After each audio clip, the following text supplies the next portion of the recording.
Welcome back to the Deep Dive. Today, we're taking a close look, getting into your sources about Akbank Mobile. That's right. And this isn't just, another banking app review. We're exploring how a major Turkish bank is really trying to change the game in digital convenience. Yeah. It feels like they're aiming to put the entire bank basically right in your pocket, Yeah, fully personalized. exactly. And that's our mission today, really. To unpack Akbank Mobile, not just as software, but as a genuine, comprehensive digital bank you can hold in your hand. Okay. We'll look at its core purpose, why does it exist, then dig into the cool features, the innovations, and really importantly, how they handle security. Right, security is crucial. Absolutely. The goal is to show you how this app acts as a shortcut, essentially, to managing your finances much more easily. We want you to leave understanding what makes it a leader in modern digital banking.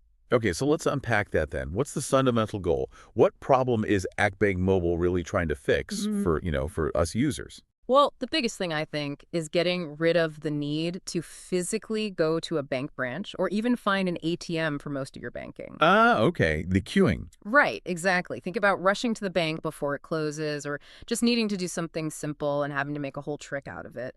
This app aims to give you a full digital working experience.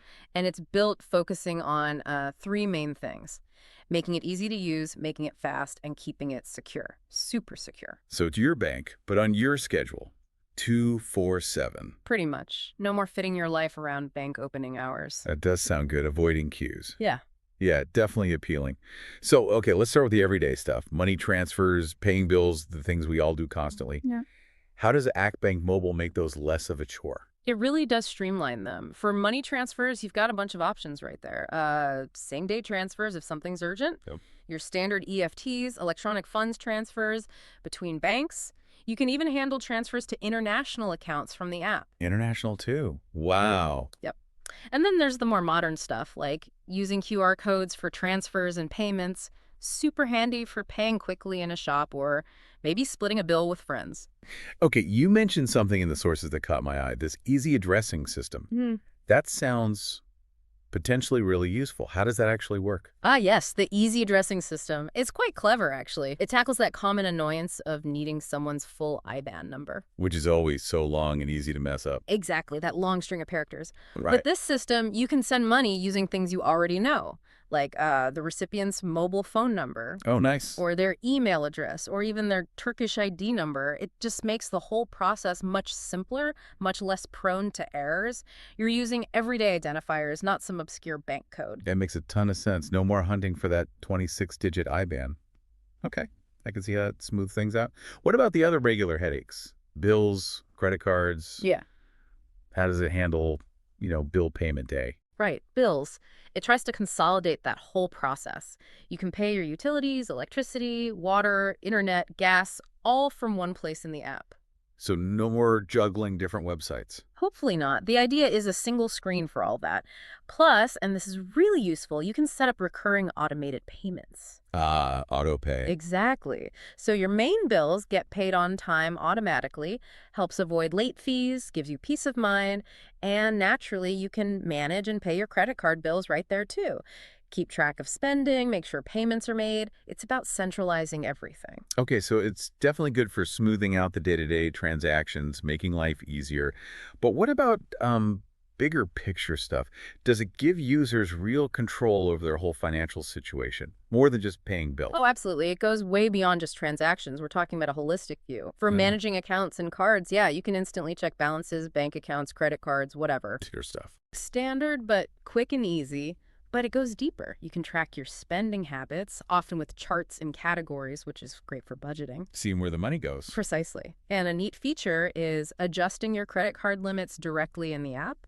Need to lower it for a bit, or maybe raise it temporarily. You can do that on the fly. Yeah. And something particularly useful for online security is creating virtual cards. Virtual cards, how do they work? They're basically temporary disposable card numbers linked to your main account.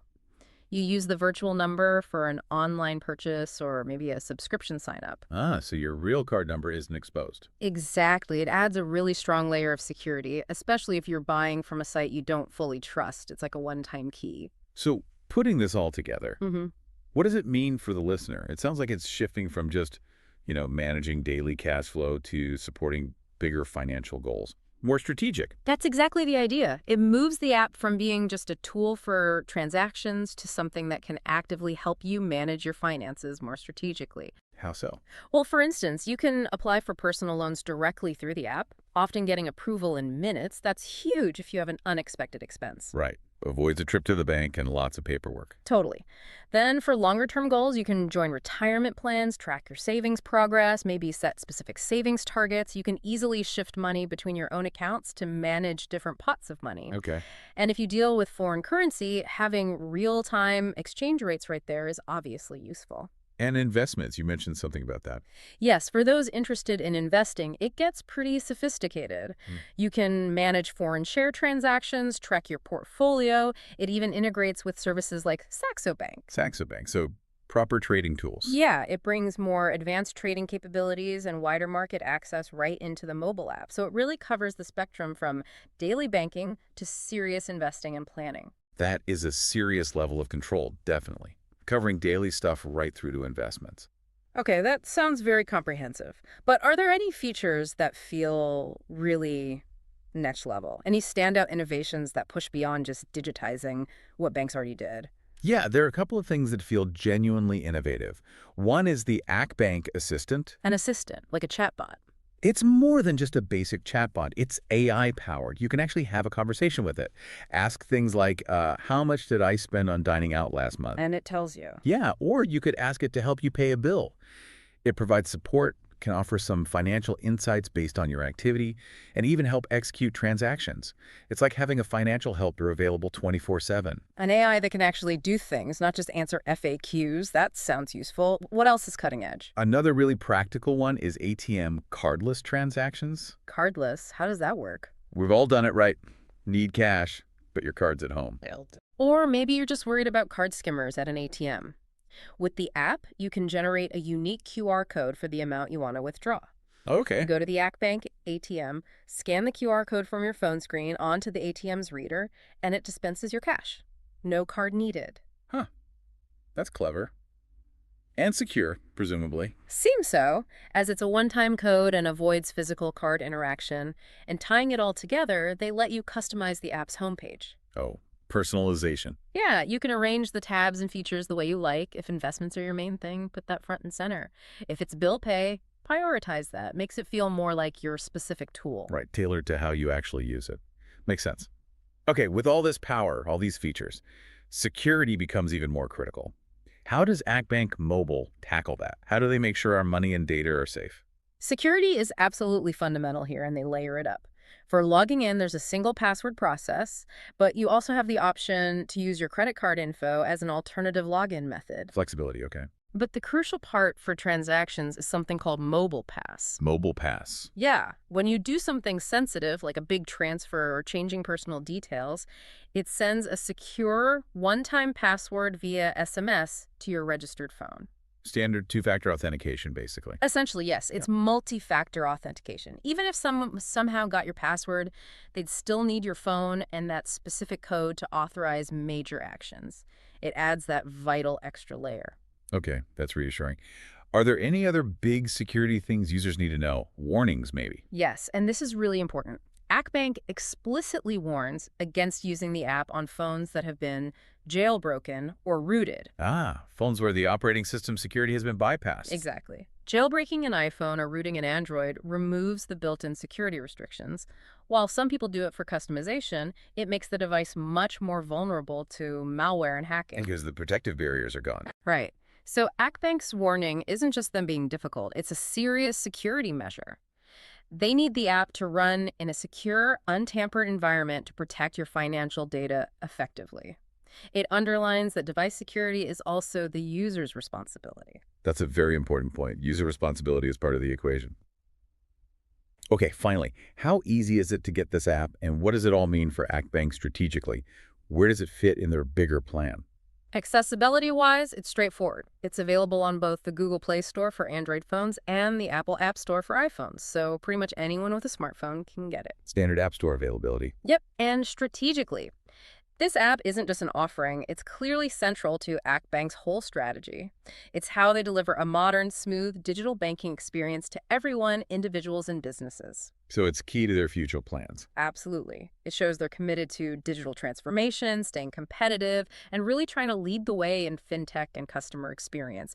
It positions them as a bank that's looking ahead. Wow, okay. We've covered a lot of ground there. It really does sound like Akbank Mobile is aiming to be that all-in-one financial hub in your pocket. It definitely seems that way. From making everyday transfers easier with things like the easy addressing, simplifying bills, give you deep control over accounts, loans, even investments. And then adding those innovative touches like the AI assistant and cardless cash withdrawals, it feels very thought through, very focused on convenience and control. Yeah, comprehensive, secure, innovative, those seem to be the watchwords. It really does. And this whole trend raises a bigger question, doesn't it? As these powerful digital banking tools like Akbank Mobile get woven deeper into our lives, how does that fundamentally change our relationship with money itself? Interesting point. Does it genuinely empower us with more knowledge and control? Or does it maybe subtly change how we spend, how we think about saving? What new possibilities does this open up for, say, financial literacy or inclusion down the line? And what responsibility do we have as users with all this financial power at our fingertips? That is a great question to end on. Something for all of us to think about as we navigate this increasingly digital financial world. What does it really mean for us? Indeed. Well, thank you for that fascinating deep dive. And thank you, our listeners, for joining us. Keep exploring the world of digital innovation. It's certainly not slowing down. Until next time.